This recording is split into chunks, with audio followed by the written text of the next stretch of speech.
Assalamualaikum warahmatullahi wabarakatuh. Kami dari kelompok 3 yang beranggotakan Preti Fitriati, Revaldo Rizky Aulia, Dea Monica, dan Ahmad Solikin. Pada video kali ini kami akan menjelaskan tentang normalisasi dan IRD, Sistem Informasi Penjualan. Yang pertama ada pengertian dari normalisasi, yaitu sebuah proses pengelompokan atribut data yang membentuk entitas sederhana, non-redundan, fleksibel, dan mudah beradaptasi, sehingga dapat dipastikan bahwa database yang kita buat itu berkualitas.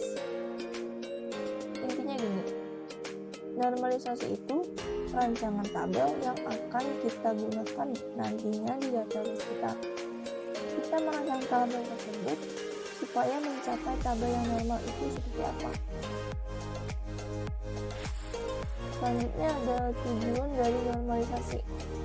Yang pertama itu untuk minimalisasi redundansi atau pengulangan data. Yang kedua itu untuk memudahkan identifikasi entitas. Maksudnya nih gini, supaya kita tahu objek apa saja yang ada di dalam sistem yang kita buat itu.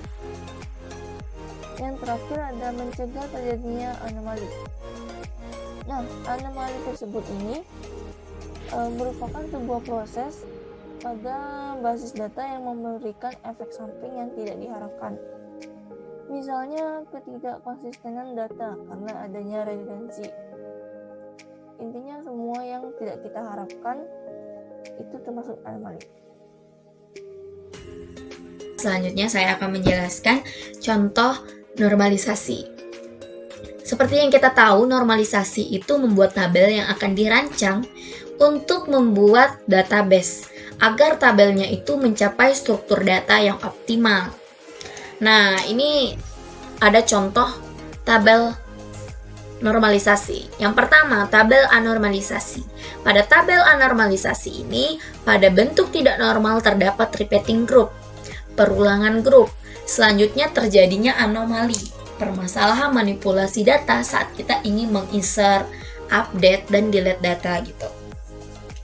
Kita bisa lihat di contoh tabel ini, ada 2 orang membeli 2 barang. Jadi kita lihat di tabel ini, si Putri membeli susu dan mie. Ini kumpulan data yang bebas dan tidak ada aturan gitu. Maka tabel ini tidak normal, karena dengan adanya kumpulan data yang bebas, itu ketika digunakan di database itu tidak bisa gitu. Maka kita akan menormalisasikan tabel ini. Yang pertama, tahap normalisasi 1NF. Jadi pada tahap normalisasi 1NF ini, itu sama dengan yang sebelumnya, tidak boleh adanya repeating group, tapi kita masih menemukan di sini ada Putri lagi gitu. Noval lagi. Jadi tabel ini belum efisien karena itu tadi masih ada perulangan, karena kita akan kesulitan saat kita ingin melihat transaksi dan data pelanggan gitu. Jadi sebenarnya tabel ini itu bisa dipecahkan. Maka kita akan lihat di tahap berikutnya, yaitu tahap normalisasi 2NF. Jadi pada tahap normalisasi 2NF ini, dalam perancangan database rasionalnya itu tidak diperbolehkan adanya fungsional dependensi kepada primary key. Itu artinya ketergantungan fungsional kepada primary key. Kalau ada ketergantungan fungsional kepada primary key, kita harus membuat tabel baru. Nah, seperti yang kita lihat di tabel yang pertama ini, itu ada nom faktur, tanggal transaksi, kode pelanggan, dan seterusnya. Tapi selanjutnya itu direlasikan atau dipecahkan, dibuatkanlah tabel baru. Di sini ada tabel pelanggan.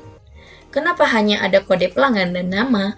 Karena nama itu ketergantungan dengan kode pelanggan. Kode pelanggan itu primary key, maka direlasikanlah untuk membuat tabel baru, yaitu tabel pelanggan. Selanjutnya, tabel barang. Kenapa adanya tabel barang? Karena kode barang itu primary key. Dan nama barang dan harga itu ketergantungan dengan kode barang, maka direlasikanlah untuk membuat tabel baru. Di sini ada tabel barang. Seperti itu. Walaupun sudah dipecahkan pada tahap normalisasi 2NF ini, bukan berarti ini sudah normal gitu. Akan ada tahap berikutnya. Normalisasi 3NF memiliki syarat yaitu setiap relasi tidak mempunyai atribut yang bergantung transitif, harus bergantung penuh pada primary key dan memenuhi bentuk normalisasi kedua. Maka tabel transaksi dipecah lagi menjadi tabel detail transaksi yang terdiri dari nomor faktur, kode barang, dan kuantiti. Dan ini adalah hasil dari tabel yang sudah kita normalisasi melalui 3 tahapan normalisasi.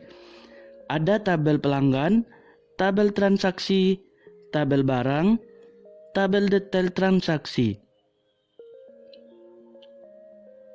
Selanjutnya, Entity Relation Diagram atau ERD merupakan jaringan yang menggunakan susunan data yang disimpan dari sistem secara abstrak.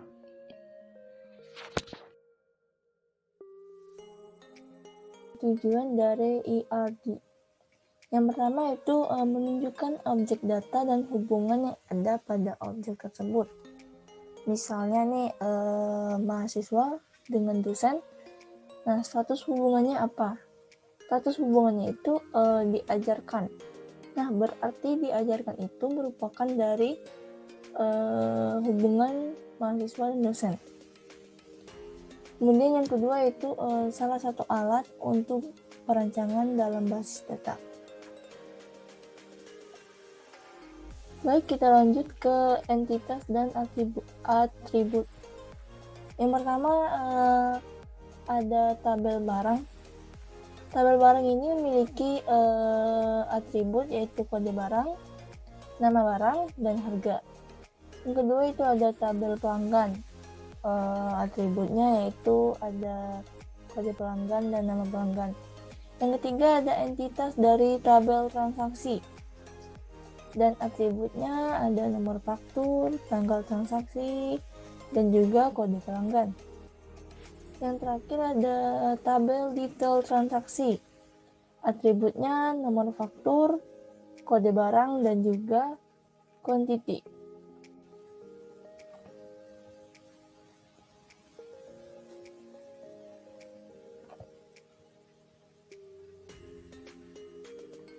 Oke, selanjutnya ada ERD penjualan. Nah, pada ERD penjualan ini terdapat beberapa entitas ya. Yang pertama ada entitas barang. Pada entitas barang ini ada beberapa atribut. Yaitu pertama ada kode barang. Kode barang ini disebut sebagai primary key ya. Kemudian ada nama barang dan juga harga. Kemudian ada entitas detail transaksi. Nah, nomor atributnya ini ada nomor faktur sebagai primary key dan juga kode barang, foreign key, dan juga quantity.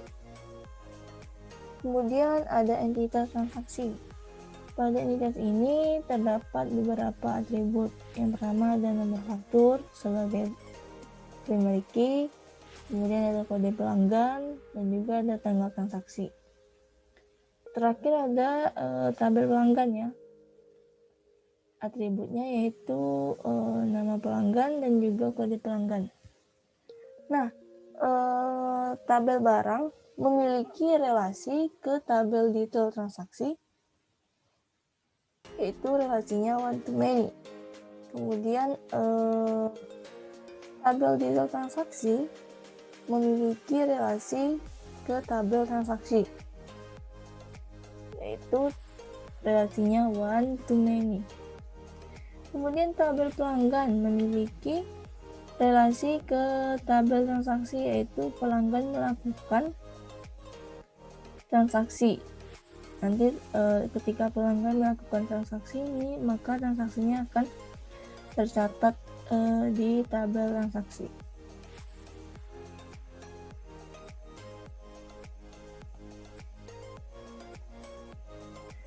Oke, sekian dari kelompok 3. Mungkin hanya itu yang dapat kami sampaikan dan jelaskan.